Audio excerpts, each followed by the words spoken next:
कि भैया family planning होना अनिवार्य है। यानी कि मार्केट में बच्चा आप तभी लॉन्च कर सकते हैं जब आपका प्लानिंग हो।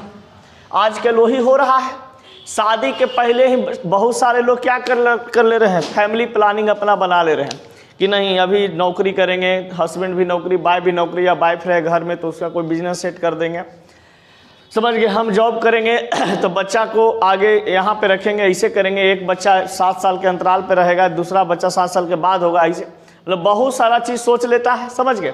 तो ये क्या है, एक प्रकार का फैमिली प्लानिंग है। अब पहले कोई फैमिली प्लानिंग नहीं होता था, डायरेक्ट खाली पहले प्लानिंग होता था, प्लानिंग में, समझ गया। यही प्लानिंग करते करते जनसंख्या साला के बढ़ा दिया कितना, 35 करोड़ से 135 करोड़, समझ गया। देश आज़ाद हुआ तो जनसंख्या कितना था, 35 करोड़, समझ गया, 1947-48 में। अब बताइए कि 75 साल 76 साल आज़ादी के हुआ नहीं कि एकदम टूट गया आदमी, समझ गए, कहा अब तो विकास रुकेगा नहीं, समझ गए ना, विकास एकदम ढेर पार कर दिया। अब पहुंचा दिया एकदम कितना, 35 करोड़ से 135 करोड़ का सफ़र भारतवासियों ने सफ़र किए, समझिए।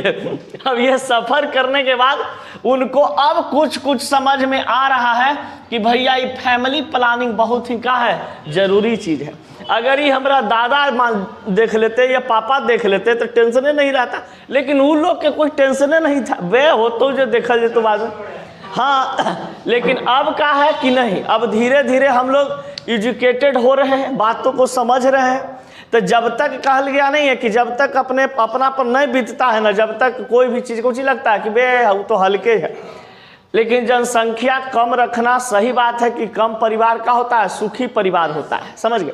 अगर आपका ज़्यादा जनसंख्या है, समझ गए, तो दिक्कत है। जैसे बताइए अब कोई